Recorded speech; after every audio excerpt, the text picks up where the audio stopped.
Her name was Maya, and if you looked at her life from the outside, you would see everything a person is supposed to want. 34 years old, a federal prosecutor with a caseload that made senior partners nervous, the kind of woman who walked into a courtroom and changed the temperature of the room, not because she was loud or demanded attention, but because she had earned every single inch of ground she stood on. She grew up in a modest house in the suburbs of Cincinnati, raised by a mother who worked double shifts and came home smelling like antiseptic and exhaustion, and a father who loved his children in a way that was mostly silence toward Maya and something closer to sunlight when he looked at her brother. His name was Daniel. Daniel was the kind of man people described with words like magnetic and effortless. He was 2 years older than Maya, broader in the shoulders, quicker with a smile, and he had gone to a state school on a partial athletic scholarship, studied business, and landed a mid-level sales director role at a tech firm. Somehow, the family treated all of it like he had cured a disease. Maya had gone to law school on a full academic scholarship, graduated third in her class, clerked for a federal judge, passed the bar on her first attempt, and became a federal prosecutor at 29. And still, every Thanksgiving, every Christmas, every family gathering, the conversation always found its way back to Daniel, his new car, his new apartment, his potential promotion. Maya had stopped expecting applause a long time ago. She had learned to be her own standing ovation, but that did not mean the wound had closed. It had only gone quiet, and quiet is never the same thing as healed. It was a Tuesday evening when Daniel called. She was in the middle of reviewing deposition notes, 300 pages highlighted in 4 different colors, when her phone buzzed on the desk. She picked up, and his voice carried that familiar warmth that always made her second-guess herself. He told her that he and his fiancée Priya were hosting an engagement dinner that Saturday, that her parents were flying in from New York, that her father was a serious man with serious connections, and that he needed everything to go perfectly. Maya said she would love to come, and she meant it. Then he paused for just a half-second too long and told her he needed one small favor. He asked her not to mention that she was his sister. Not right away, he said. Just tell them you work at the courthouse. Something simple. Keep it casual. Just for one dinner. It is not a big deal. The room felt smaller. She sat there holding those 300 pages of other people's lies and listened to her brother ask her to tell one more. She thought about saying no. She thought about every courtroom she had ever walked into, every witness she had ever broken down, every title she had earned that her family had never once celebrated out loud. And then she said she would be there on Saturday, hung up the phone, and stared at her own reflection in the dark office window, asking herself the only question she could not answer: why she kept saying yes to people who kept asking her to disappear. What would you do if your own family only accepted you by pretending you did not belong? The restaurant was the kind of place that did not need a sign outside because the people who belonged there already knew where it was. Private dining room, dark wood paneling, white tablecloths so stiff they looked like they had never been touched, and staff who moved through the room like shadows, present when needed, invisible when not. Maya arrived in a deep navy blazer and tailored trousers, her hair pulled back cleanly, nothing about her appearance apologetic or uncertain. She had spent 20 minutes in the parking lot reminding herself that she had stood in federal courtrooms and never flinched, and that she could survive one dinner. Daniel greeted her near the entrance with a smile that was doing too much work. He introduced her to the table with one smooth, casual sentence: "This is Maya, she helps out at the courthouse," and then moved on to the next conversation before anyone could ask a follow-up question. No last name, no title, no context. Just a woman who helps out, which is the kind of description designed to make someone sound useful without making them sound important. Maya smiled and said nothing, because she had learned a long time ago that the most powerful response to a small moment is stillness. She let it pass over her the way water passes over stone, and she took her seat. Her seat was not at the main table. It was a smaller table slightly to the side, closer to where the waitstaff came in and out, the kind of placement that communicates everything without saying a word. Her parents were at the main table. Daniel and Priya were at the main table. Priya's mother was at the main table, draped in silk and quiet authority, and at the head of it all sat Priya's father, a man named Richard Holt, who had the kind of stillness that belongs to people who have spent decades in rooms where decisions are made and words are chosen carefully. He did not talk much during the first course. He observed. Maya noticed that about him immediately, the way his eyes moved around the room with a patience that was not boredom, but something more deliberate, like a man who had learned that the most useful information in any room is almost never found in the loudest voice. Daniel laughed through the appetizers, charming and easy, the version of himself he had been performing his entire life. Their parents played along without question, and Priya smiled the way a person smiles when something feels slightly off, but they cannot yet name what it is. Maya ate her food quietly, kept her expression neutral, and told herself she was fine. She was not fine, but she was composed, which in her experience had always been worth more.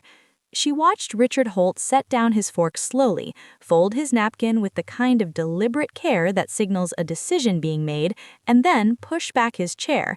He stood, and his eyes moved across the room until they found her table in the corner, and they stayed there, and he began walking toward her. Richard Holt stopped at the edge of her table and looked at her with the kind of focused attention that made the surrounding noise feel irrelevant. He tilted his head slightly, the way a person does when a memory is surfacing that they are not quite ready to trust yet, and then his expression shifted from curiosity into something unmistakable. It was recognition, clean and certain, the look of a man who had just placed a face he had seen in a context that mattered to him professionally and deeply. He said her name, her full name, not Maya who helps at the courthouse, but Maya Callahan, federal prosecutor, 3rd Circuit, and asked if she was the one who had written the amicus brief on the Hargrove federal sentencing case 18 months ago, the brief that 3 appellate judges had cited in their final ruling and that had been discussed at a judicial conference in Washington that he had personally attended. The table went quiet. Not gradually, the way conversations naturally fade, but immediately, the way sound disappears when something more important enters the room. Maya looked up at Richard Holt and said yes, that was her, and she said it calmly, without performance, without any of the satisfaction she was allowed to feel but chose not to show. He pulled out the chair across from her and sat down without asking permission, which told her everything she needed to know about how the rest of the evening was going to go.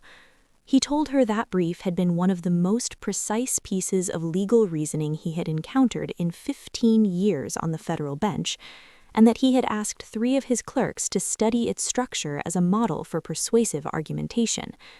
He had been a federal judge for 11 years before moving into private practice, and he said her name like it was a credential, like it opened something.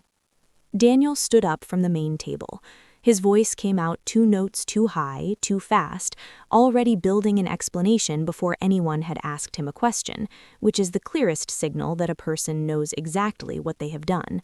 He said it was just a misunderstanding, that he had not meant to cause any confusion, that he should have introduced her properly, that he was proud of his sister and had simply not wanted to make the evening about professional titles. He smiled while he said it, the same effortless smile he had used his entire life to make people forget what they had just seen with their own eyes. Richard Holt listened to every word of it without interrupting, and when Daniel finished, he looked at him for a long moment with an expression that contained no anger and no drama, just a quiet and total clarity, and he said that a man who hides his own sister at a dinner table does not do it by accident and does not do it out of humility. He said Daniel had placed her in the corner because he was afraid she would outshine him, and that the saddest part was that the room had not even needed to know her title for that to already be true. Priya had not moved. She was sitting at the main table with her hands folded in front of her, and Maya watched the understanding move across her face in slow, visible stages.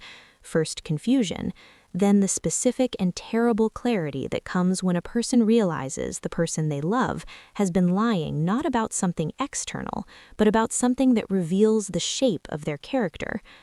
Daniel had not just omitted a detail, he had looked at his own sister, a woman who had built everything she had from nothing while he was being handed room and applause, and he had decided that her existence was a threat to the version of himself he was trying to sell.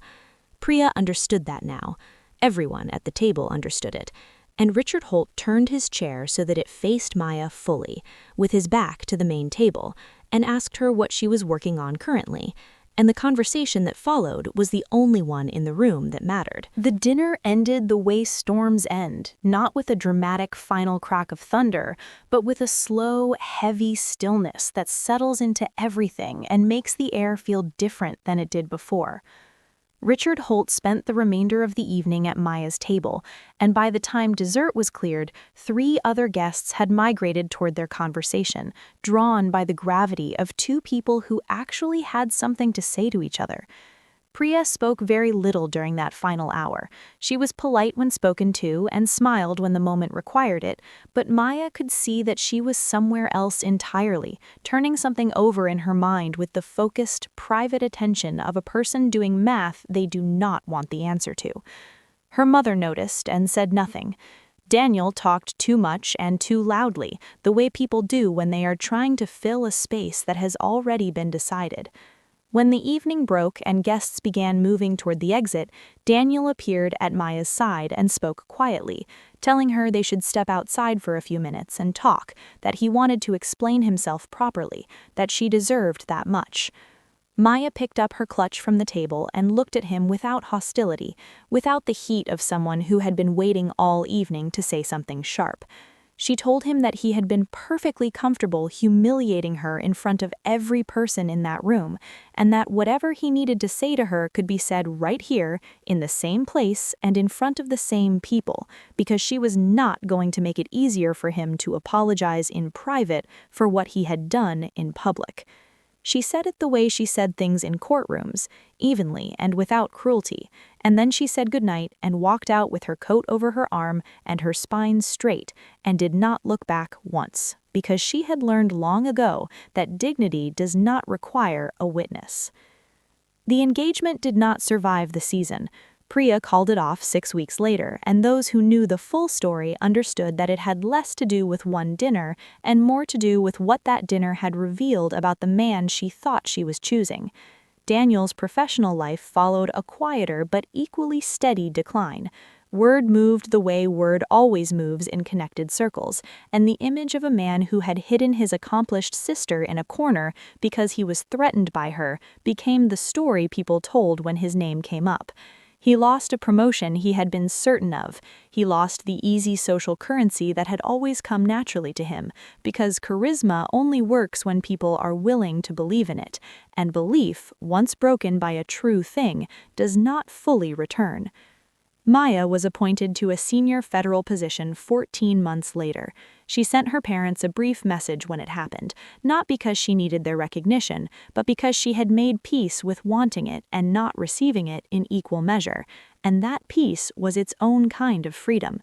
She built a life that did not require anyone's permission to be large, and she never once shrank herself again to make room for someone else's comfort. The people who ask you to shrink for their comfort were never your family. They were just afraid of your full size.